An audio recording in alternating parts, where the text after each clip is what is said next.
It's time to meet some of our local students who have achieved some pretty impressive things this school year. To help us learn more about them, please welcome back to the stage the Learning Partnerships National Director of Student Programs, Jan Corten.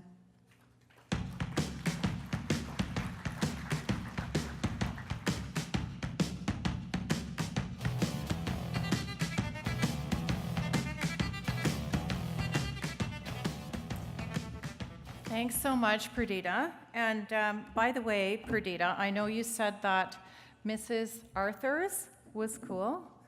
You are super cool. You are doing such an awesome job tonight. Let's hear it for Perdita.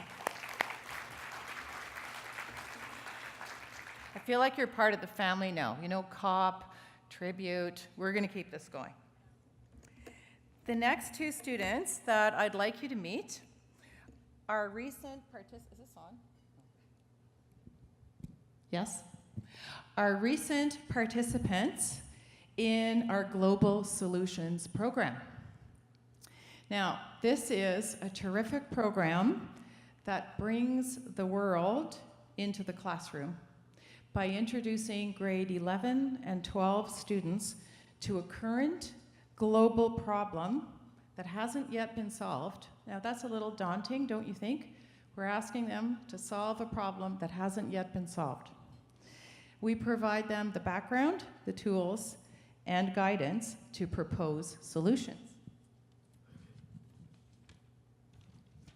So the two students that you're going to meet tonight are from Milliken Mills Secondary School of York Region District School Board, and the global issue their class chose to tackle was addressing financial inclusion in India.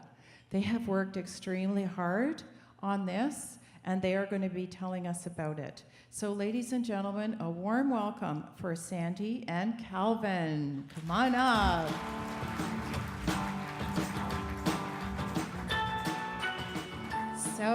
So nice to see you again. Thanks for being here tonight.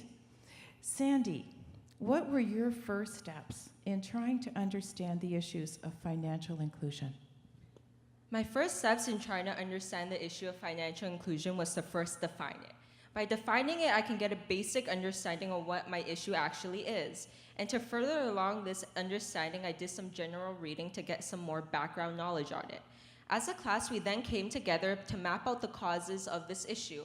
And we then chose a cause that spoke out to us the most. For example, I am personally pursuing a career in social work, so I decided to go along the routes of knowledge and also the gender inequality piece because these were some of the core causes of the lack of financial inclusion in India. After I was able to choose a strand that spoke out to me the most, I made some research questions, and this acted as a much more structured way to approach my research and allowed me to find a clear focal point. Thank you so much. And Calvin, as you conducted your research into the issues, what shocked or surprised you the most? Well, at first, I didn't really have any knowledge on what financial inclusion in India actually was. And as I did my research, I learned that financial inclusion is a very big problem in India that affects many people, and is a very complex problem that doesn't just have one solution.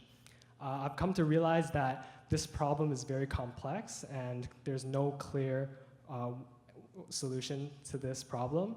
And there's really a lot of things that you have to consider, like a lot of stakeholders and all the possible outcomes that your solution can have. So taking all those into consideration, I've also discovered that over 50% of the people in India don't actually have bank accounts. So I wanted to cater my solution to those people and try to help include more people financially in India.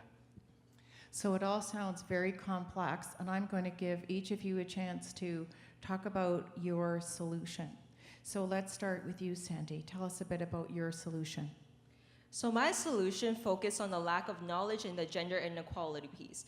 It is a two-step solution. The first part is to create a program and implement it within the rural schools of India. And this program will have a focus on basic financial literacy, basic literacy skills, and numeracy skills. And it is an accessible education that's free to the public. So in hopes of doing this, I'm also giving access to the most oppressed group in India, being the women.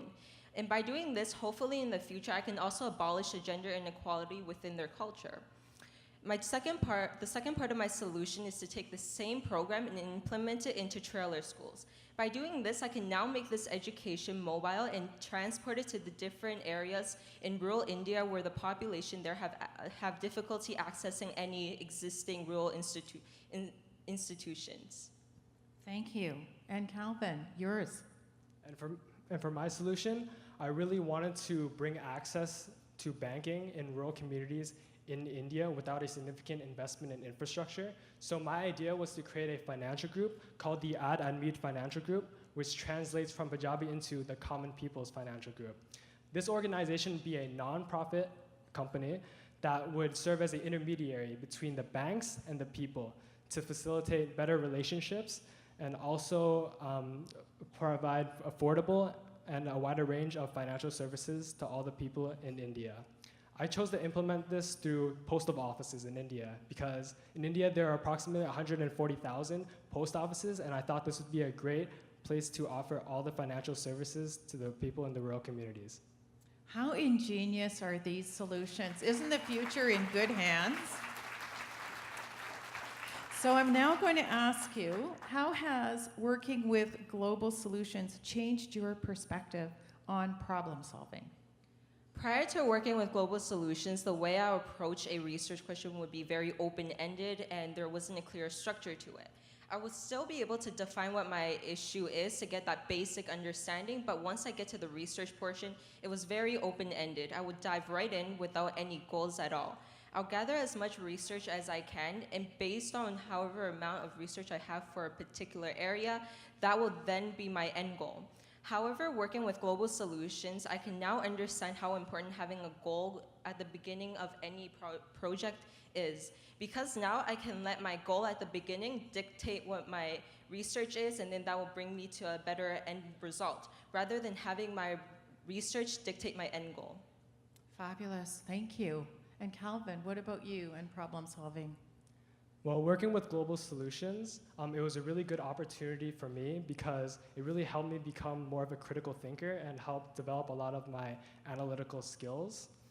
For my project, I really had to look at all the different types of stakeholders in this problem, and I wanted to cater my solution to address their needs. Thank you.